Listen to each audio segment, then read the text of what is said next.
Get it back. 15 USC 1692 G, validation of debts. So validation of debts, let's just kind of talk about this real quick. So validation of debt, anytime when a debt collection agency buy a debt, they supposed to send this validation of debt to you, and it includes these things. If it doesn't include all these things, then that would be a violation. Also, I would say just because they see you a validation of debt doesn't make the debt valid, because really the consumer is the only one who can verify, validate, and say that the information is true.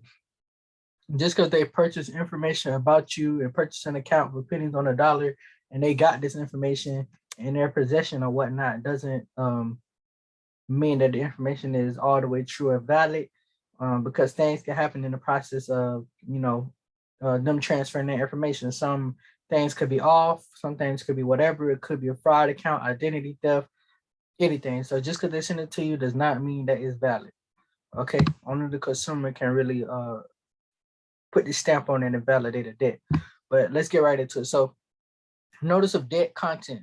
Within 5 days after the initial communication with a consumer in connection with the collection of any debt, a debt collector shall, so not may or anything like that, shall means that this is what they must do. A debt collector shall, unless the following information is contained in the initial communication or the consumer has paid the debt, send the consumer a written notice containing the amount of debt, number one. Two, the name of the creditor to whom the debt is owed. And a side note with this. Sometimes when you get a letter from a debt collection agency, and this will go into like false representation and whatnot, the name of the creditor to whom the debt is owed. So a lot of times, let's just say if your debt was AT&T, so it'll say previous creditor or something like that, and it'll have AT&T, and then it'll say current creditor is blank blank debt collection agency. Well, first of all, if you know what a creditor is, um, a debt collection agency is not a creditor. Debt collection agency did not grant you any credit. They bought debt on pennies on the dollar and plan to profit. So that would be false representation there to say, oh, the debt is owed to us and naming themselves as a creditor. Okay, so a statement that unless the consumer within 30 days after receipt of the notice disputes the validity of the account or any portion thereof, the debt will be assumed to be valid by the debt collector. So again, here, like I said before, about before they report it to the credit report agencies, and about, you don't have no 30-day agreement. Just because they sent this or say they sent this, that's not an agreement. Okay. Agreement is when two competent minds meet together and agree on something. There's no signatures, there's no nothing. So how can you say just because somebody received something that there's an agreement? And who's to say that you received it and opened up the mail and all that? Was it sent certified? Did you sign for it? Okay, my point exactly. Let's get it. So the debt will be assumed to be valid by the debt collector. Assume does not mean fact. Assume is just as simple as it is, assume. And that's valid by the debt collector. So here, the consumer has not even validated the debt, which is the most important thing. Okay. A statement that if the consumer notifies the debt collector in writing within a 30-day period that the debt or any portion thereof is disputed, the debt collector will obtain verification of the debt or a copy of judgment against the consumer, and a copy of such verification or judgment will be mailed to the consumer by the debt collector. And number five, a statement that upon the consumer's written request within a 30-day period, the debt collector will provide the consumer with the name and address of the original creditor if different from the current creditor. Okay, so something else that I want to mention here. Stop. I mean, you can, people say send a debt verification validation letter to the debt collection agency, but in a sense, it's really not required, because all the thing they're doing is assuming that the debt is valid. You're the only one who can really verify and say that this debt is valid or not valid. And all debts are alleged. And also, we can say here too, before we even got to 15 USC 1692G validation of debt, before they can even try to validate a debt or try to get you to validate a debt, they already violated it with non-compliance of the FDCPA anyway. So technically we don't have to try to send no validation letter, get any information from them about what they have on their account because you already violated us and you now owe us money. So there's really no point. But you can still do it to kind of, scare tactic to see how they respond back. Because in some cases, when you send a debt verification, debt validation letter to them, they go ahead and close out their account, and then you don't hear no more from them. It may get sold to somebody else, and then they try to put it on your credit and come after you that way. Or if not, sometimes you just never hear from them again. So it's a tomato kind of thing with this. You can do it, can't do it. You just have to see how it plays out. Um, excuse me. B, disputed debts. If the consumer notifies the debt collector in writing within the 30-day period described in some section A, okay, let me mention something else too.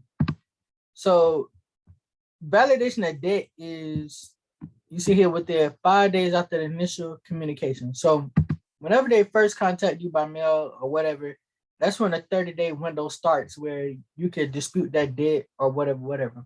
So let's say it's already past the 30 days and you still want to try to dispute the debt or whatnot. You can, and most likely they're always going to respond. But if the debt collection agency wanted to, they don't have to respond to you because it's already past the 30-day period. But it's always going to be in their best interest to respond because they in the business to collect, they try to make money or whatever. So they always going to respond. But if they don't respond or however they want to act about it, your 30-day window is really your greatest opportunity. But you always got opportunity after that anyways.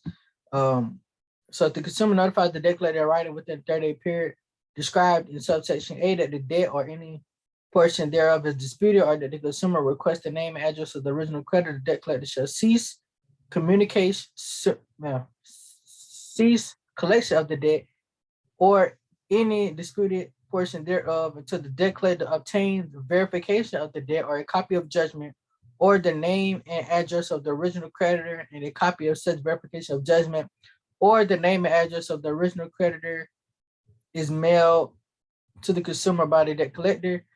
Collection activities and communications that do not otherwise violate the subchapter may continue during the 30-day period referred to in subsection A, unless the consumer has notified the debt collector in writing that the debt or any portion of the debt is disputed and that the consumer requests the name and address of the original creditor. Any collection activities and communication during the 30-day period may not overshadow or be inconsistent with the disclosure of the consumer's right to dispute the debt or request the name and address of the original creditor. So another thing to mention too with trying to send a debt validation, debt verification to the debt collectors, a lot of times they will send you a paper with this information. They will send you everything here. So it really don't be much of a violation here because they easily can see your paper a lot of times where it has the creditor's name on it, the amount, the day that the account was open, the day that the account was closed, first day of delinquency, all of that. Sometimes they do have it. So a lot of times this becomes a stopping point for a lot of people because they don't know how to move forward from this because they get everything that they asked for. So I just wanted to mention that. Admission of liability. The failure of a consumer to dispute the validity of a debt under this section may not be construed by any court as admission of liability by the consumer. So like I said before, there is no agreement with the debt collection agency just because you didn't respond or didn't dispute the debt or anything like that. That doesn't make it valid, doesn't make you in agreement that this debt is true. Okay. Legal proceeding. And also too, using admission of liability, this could, if a debt collector is already suing you in court, you possibly could use and say, hey, that my failure to dispute, I never disputed this account. They can't use this against me. That they can stop them from suing you. The legal pleading, a communication in the form of a formal pleading in a civil action shall not be treated as initial communication for the purpose of subsection A. So basically what this means is the first time that debt collector contact you cannot be that they're suing you and this be used as validation of debt. Okay. E, notice provisions. The sending or delivery of any form or notice which does not relate to the collection of a debt and is especially required by Title VI So breach be treated as initial communication. So this is saying another thing that cannot be treated as initial communication. But yeah, so this is here validation of debt. So this is something that's required by the debt collection agencies to send to you. If they send you something and it's missing needs, then that would be a violation of this section. Also, just because they do send you doesn't make the debt valid. And if you're in a disputing process, you don't necessarily have to ask for this information. But if you do ask for it, them providing or not providing it can help you out in getting this account deleted, removed, or even helping you in the process of suing them so they can pay you money. Okay, so that's 15 USC 1692G. Thank you for watching this video. I'll see you in the next video. Thank you.